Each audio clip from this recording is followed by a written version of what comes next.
안녕하십니까. 올해는 요한복음 제32강을 공부합니다. 요한복음 32강은 요한복음 12장 1절에서 11절까지입니다. 요절은 7절, 8절입니다. 예수님께서 이르시되 그를 가만히 두어 나의 장래할 날을 위하여 그것을 간직하게 하라.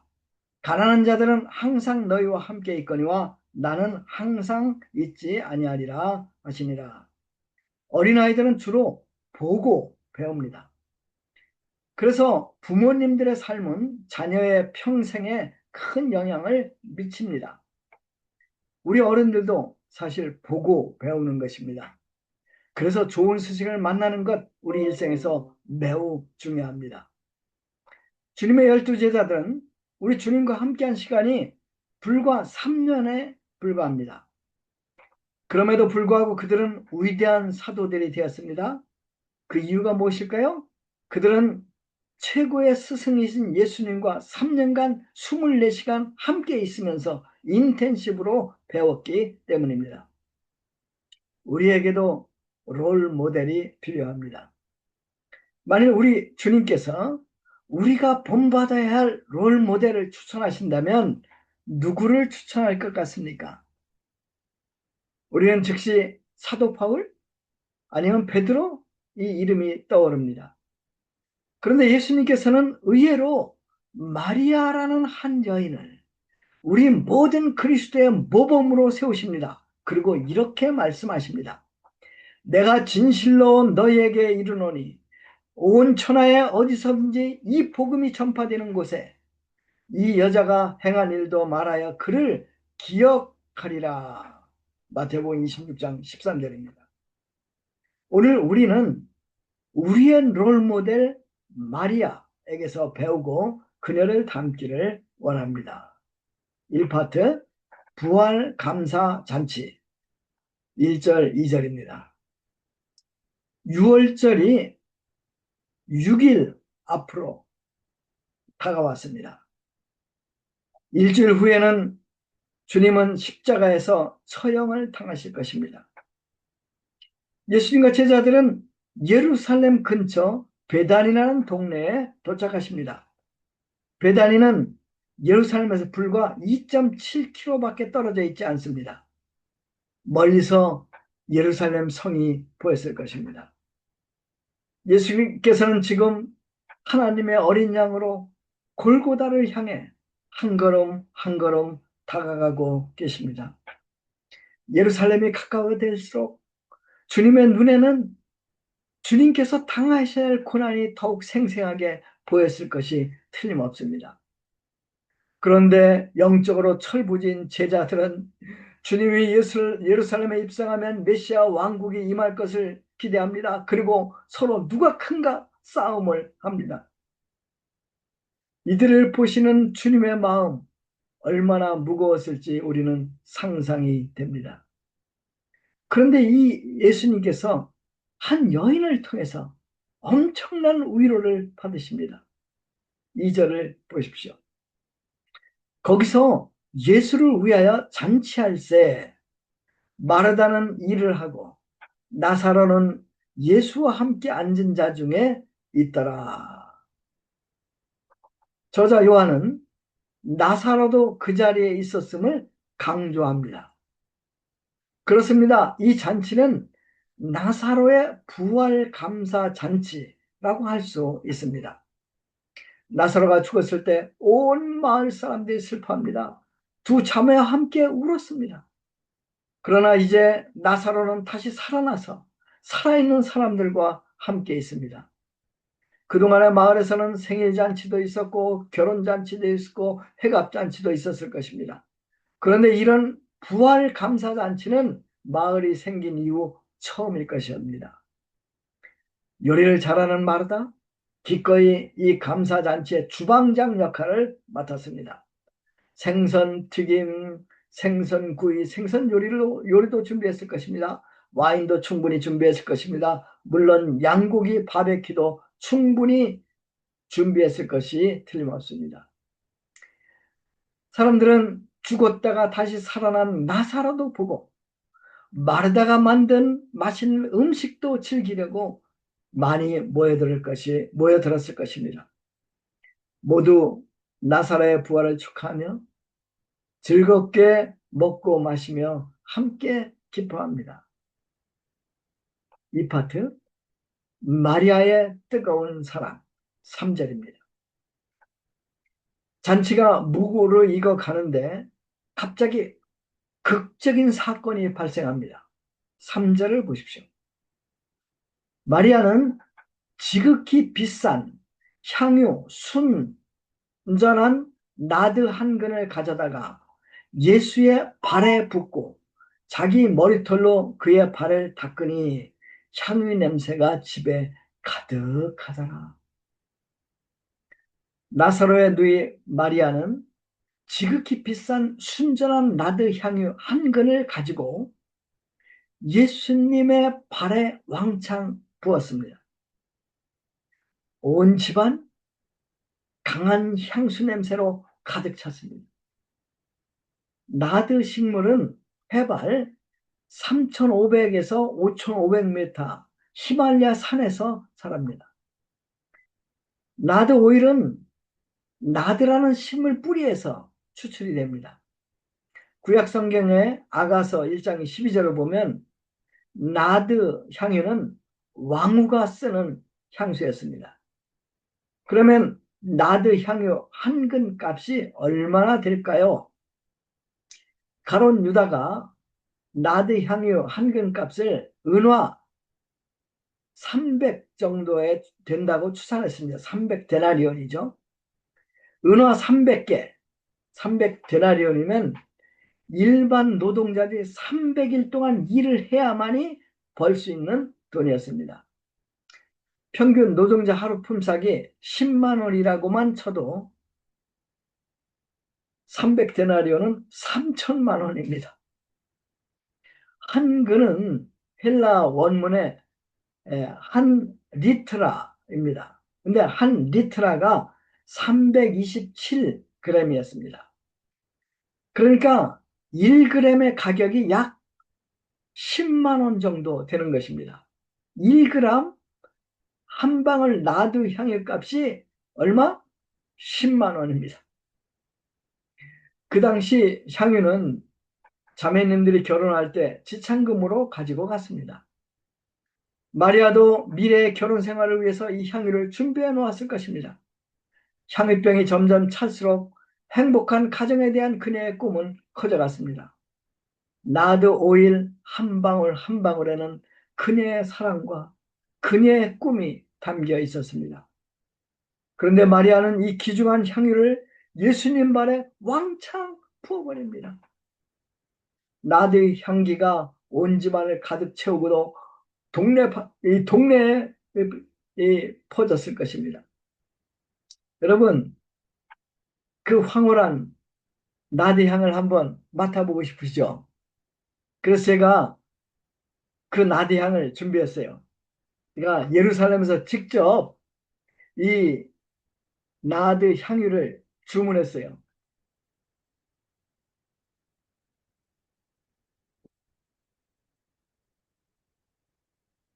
자, 이런 병에 들었어요. 자, 제가 여러분들이 이걸 맡을 수 없는 제가 대신 대표로 이 향유 냄새를 맡겠습니다.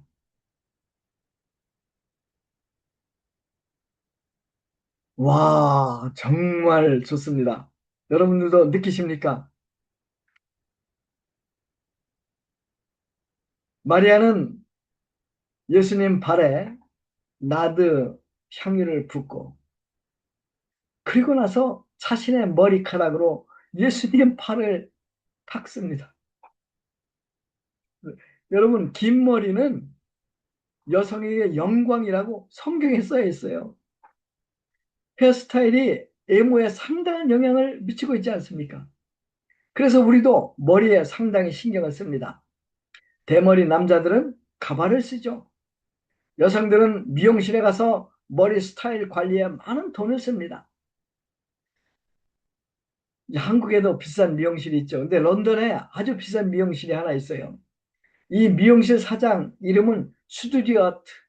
스튜어트 필립스예요. 근데 그가 한번 머리를 직접 손질해주면 8,000파운드를, 영국 돈으로 8,000파운드를 받아요. 1파운드가 약 1,800원이니까 얼마를 받냐? 1,400만 원을 받는 거예요. 한번 머리 손질해주고. 그런데 보통 그곳에 오는 고객들은 팁을 얹어서 더 지불을 한다고 합니다. 어떤 한 고객은 3만 4천 유로, 한국 돈으로 환산하면 5,200만 원을 지불했습니다. 하지만 마리아는 자신의 머리카락으로 나드 향유를 부은 예수님의 팔을 그냥 닦아버렸습니다. 마리아의 머리는 완전히 엉망진창이 되고 마리아는 마치 정신이 돈 사람 아니면 귀신같이 보였을 것 같아요. 하지만 마리아는 그런 것에 전혀 신경을 쓰지 않습니다. 자, 그러면 마리아가 왜 이렇게 행동했을까요? 그것은 그녀가 예수님을 온 마음을 다해, 온 영혼을 다해, 온 힘을 다해 사랑하고 감사했기 때문입니다. 그녀는 도저히 다른 방법으로는 자신의 그 사랑과 감사를 충분히 표현할 수가 없었던 것 같아요. 그녀의 행동은 예수님의 은혜, 얼마나 무한한가 하는 것을 보여주는 최고의 설교였습니다. 그녀의 헌신으로 그녀는 예수님을 구세주요 왕으로 높이십니다. 모든 그리스도인들은 주님께 엄청난 은혜를 받은 자들입니다. 그러므로 우리도 사실 예수님을 마리아처럼 온 마음을 다해 사랑하고 감사하고 또 그의 은혜를 전파해야 합니다. 그런데 솔직히 말해서 우리 마음은 때때로 너무 냉랭합니다. 그러면 마리아가 어떻게 예수님을 그토록 뜨겁게 사랑할 수 있었을까요? 요한 저자는 그 이유가 무엇인지 직접적으로는 말해주지 않습니다. 하지만 기름 부은 사건 바로 직전에 11장에서 나사로의 부활에 대해서 자세히 이야기를 합니다. 오빠인 나사로가 죽자 마리아의 슬픔은 끝이 없었습니다. 그런데 예수님이 오빠 나사로를 다시 살려서 두 자매에게 돌려주십니다. 우리는 마리아의 기쁨이 얼마나 컸을까 상상이 됩니다. 그런데 여러분, 그것만으로 마리아의 이 큰 사랑과 헌신을 설명하기에는 부족합니다. 제 개인적인 생각으로는 두 가지 이유가 더 있습니다. 첫째 이유는 마리아는 나사로의 부활을 통해서 예수님이 부활이요 생명이심을 정말 깊이 깨달았습니다. 주님을 믿는 사람은 죽어도 살고 무릇 살아서 그를 믿으면 결코 죽지 않는다는 주님의 말씀이 진리임을 영접하고 진리임을 체험했습니다. 그녀가 지금 비록 젊고 아름답습니다.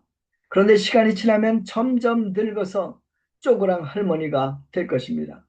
그리고 언젠가는 죽어서 먼지로 변할 것입니다. 다시 살아난 그녀 오빠 나사로도 역시 언젠가는 할아버지가 되어서 죽을 것입니다. 하지만 생명이요 부활하신 예수님을 믿는 그녀와 그녀의 오빠는 영원히 삽니다. 하나님의 나라도 상속받을 것입니다. 그녀가 세상을 떠날 때 단 한 푼도 가져갈 수 없지만 그녀를 기다리고 있는 것은 온갖 보석으로 장식된 영광스러운 새 예루살렘입니다. 바로 이 믿음이 그녀로 하여금 예수님을 온 마음으로 사랑하게 한 것입니다. 두 번째 이유가 있습니다. 이 두 번째 이유가 더 중요하다고 저는 생각이 됩니다. 두 번째 이유는 마리아는 자격이 없는 그녀에게 이 축복이 주어졌다는 사실을 깨달았습니다. 그녀는 자격이 없는 그녀에게 이 축복이 주어졌다는 것을 깨닫습니다. 나사로의 사건이 있기 전 마리아는 나름대로 예수님을 사랑하고 잘 섬긴다고 생각을 했을 것입니다. 예수님께서 죄인에 대해서 말씀하실 때 그녀는 항상 다른 커다란 죄인들, 장녀, 세리, 바리새인들, 예수님을 죽이려 하는 이런 사람들을, 이런 큰 죄인들을 생각했을 것입니다. 그런데 그녀에게 그녀의 생각을 전환시키는 사건이 발생이 됩니다. 예수님이 제때에 오지 않아 오빠 나사로가 죽었을 때 그녀는 예수님께 너무 실망합니다. 화가 납니다. 예수님을 맞으러 나가지도 않습니다. 예수님께서 그녀를 부르신다고 하자 그때서야 마지못해 나가 예수님을 맞이합니다. 그리고 슬피 옵니다. 주님이 나사로를 살리고자 결단하시고 마리아에게 나사로를 어디 두었느냐 이렇게 묻잖아요. 이때 마리아는 이 세상에서 가장 슬픈 목소리로 눈물을 흘리며 대답을 합니다. 주님, 와서 보시옵소서. 이 마리아의 말을 들은 예수님의 눈에서 눈물이 흐릅니다. 예수님이 우시는 것이었습니다. 마리아는 처음으로 예수님의 눈물을 봅니다. 주님의 눈물을 보고 그때서야 자신이 바로 예수님을 가장 아프게 하고 있는 가장 큰 죄인임을 깨닫습니다. 큰 죄인들의 죄도, 로마인들의 십자가 처형도 우리 주님을 울게 하지 못했습니다. 그런데 그녀 자신이 지금 예수님을 울리고 있는 것이 아닙니까?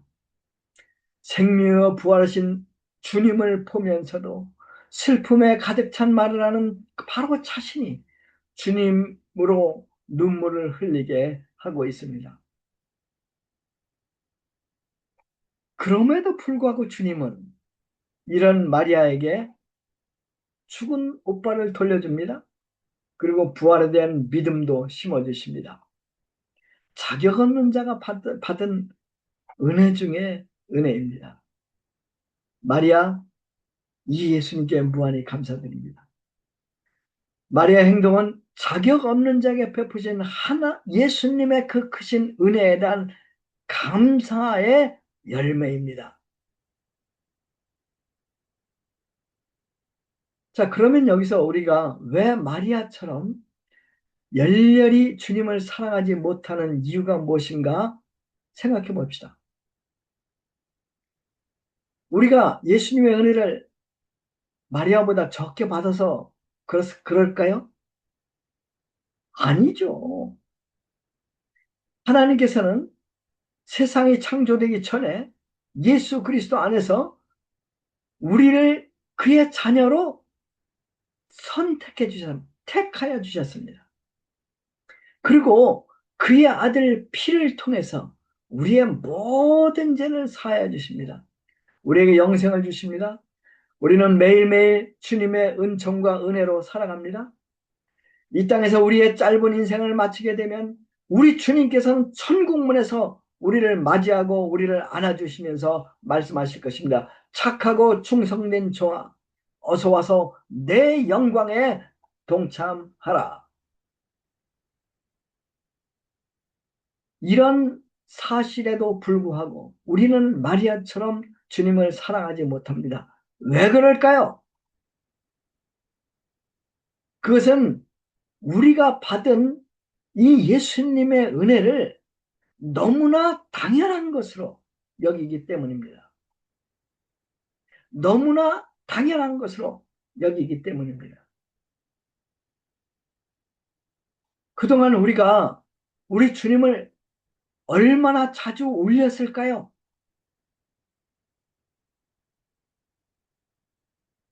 저는 예수님을 정말 자주 울렸습니다. 울린 죄인 중에 죄수입니다.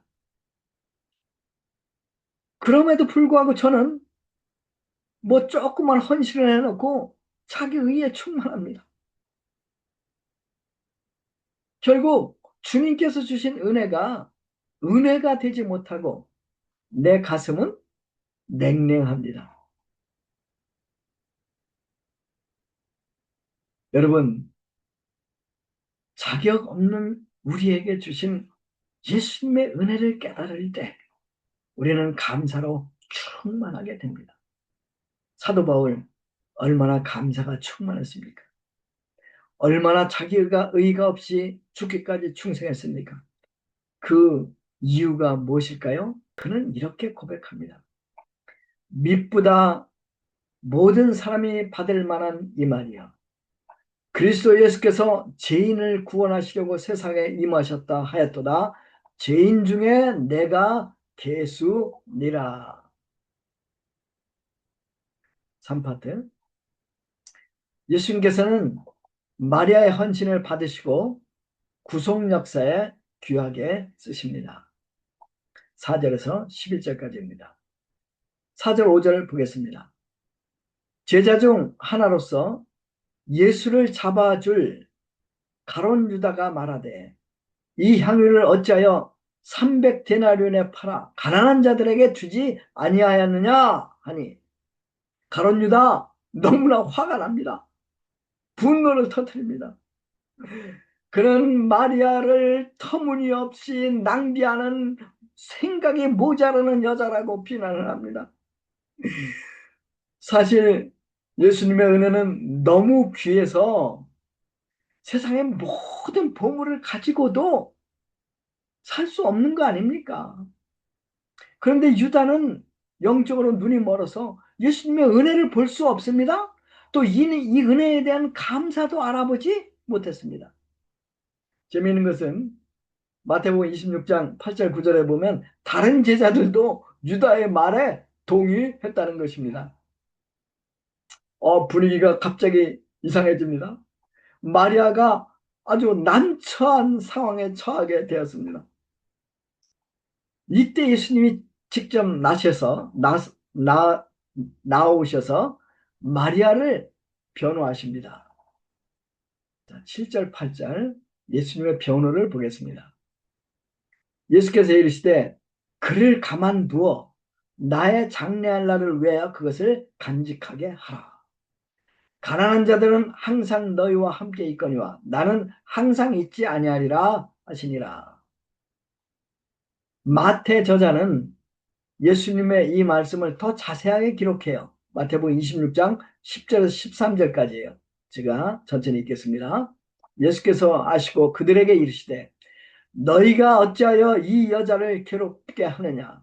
그가 내게 좋은 일을 하였느니라. 가난한 자들은 항상 너희와 함께 있거니와 나는 항상 함께 있지 아니하리라. 이 여자가 내 몸에 이 향유를 부은 것은 내 장래를 위하여 함이니라. 내가 진실로 너에게 이르노니 온 천하에 어디서든지 이 복음이 전파되는 곳에서는 이 여자가 행한 일도 많아요 그를 기억하리라. 예수님께서는 마리아의 지금 행동을 하나님의 구원 사역에서 아주 중요한 부분으로 승화시켜 주십니다. 예수님에 대한 그녀의 헌신 결코 헛되지 않다고 주님께서 말씀하시는 것입니다. 비록 세상 사람들은 터무니없는 낭비처럼 보이지만 그것은 주님의 눈에는 결코 낭비가 아니었습니다. 때때로 우리의 헌신에 대한 결과가 기대한 것만 못해서 우리가 슬퍼할 때가 자주 있습니다. 또 칭찬보다 오히려 비방이 쏟아질 때 우리는 정말 죽고 싶습니다. 하지만 우리 예수님께서 우리의 모든 헌신을 보고 계시고 그것을 기쁘게 받으십니다. 그리고 그것을 축사하십니다. 그것을 통해서 구속 역사를 이루시는 것입니다. 루비 캔드릭 선교사는 미국 텍사스 남감리교의 독실한 크리스찬 가정에서 태어납니다.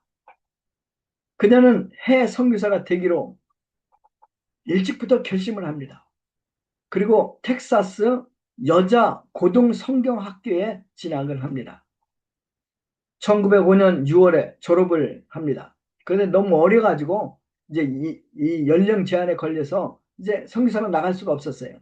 그러자 1년간은 교사를 일하고 또 그 다음 1년간은 대학 학부 과정에서 수학을 하면서 공부를 하면서 이제 해외 선교를 준비했어요. 2년간 준비를 해요. 이 기간 동안에 그녀는 텍사스 앱윗 청년회라는 청년회의 대표가 됩니다. 그리고 그곳에서 이 청년회를 이끌고 활동을 합니다. 1907년 드디어 9월에 그가 25살이 되자 남감리교회로부터 파송을 받아 조선 이제 한국으로 달려옵니다.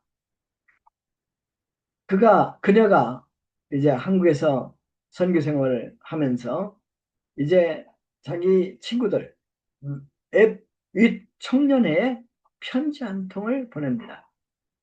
그런데 이 편지 속에 의미 있는 한 귀절이 들어 있었습니다.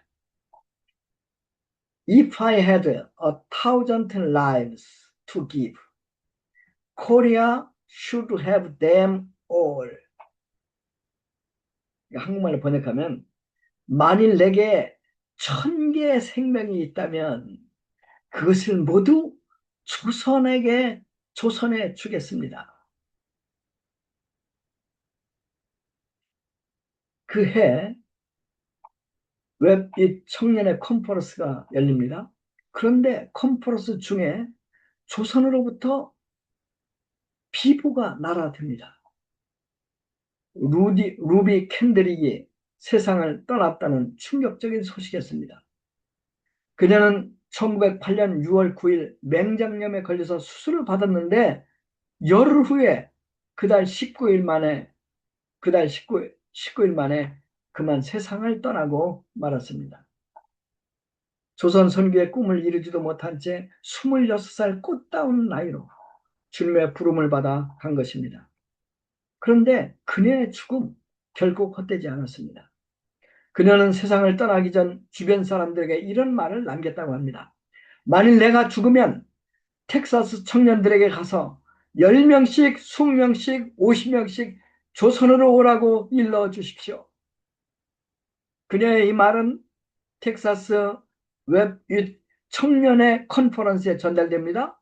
그리고 그 자리에 참석한 수많은 젊은이들의 가슴에 선교의 불씨를 지피게 됩니다. 그리고 정말 그들 중에 20명이 은둔의 나라 조선으로 달려옵니다. 그리고 텍사스 웹잇 청년회는 해마다 헌금을 모아서 조선에서 사역하는 선교사들의 사례비를 지원합니다. 오늘 한국의 기독교 역사는 루비 캔드릭 같은 선교사들의 헌신과 기도의 열매입니다. 그들의 헌신을 우리 주님은 다 받으시고 축복하신 것입니다. 그래서 오늘날 한국은 인구의 25%가 크리스찬이고 2만 명이 넘는 선교사들이 세계 각곳에서 지금 선교 사역을 하고 있습니다. 사랑하는 성도 여러분, 여러분의 헌신, 여러분의 눈물, 우리 주님이 다 보고 계십니다. 주 안에 사는 여러분들의 헌신 결코 헛되지 않습니다. 저 멀리 배는 시온성이라는 찬송가가 있습니다.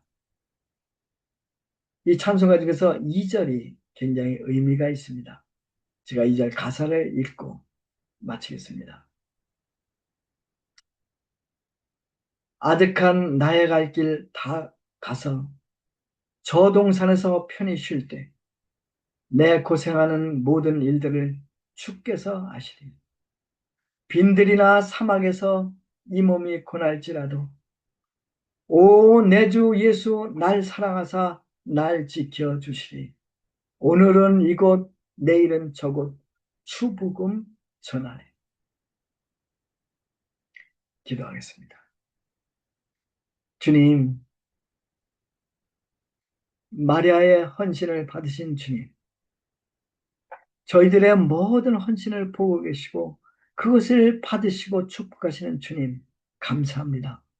제가 늘 이 주님을 바라보고 주님과 눈이 마주쳐서 매일매일 살 수 있도록 도와주십시오. 감사합니다. 예수님의 이름으로 기도했습니다.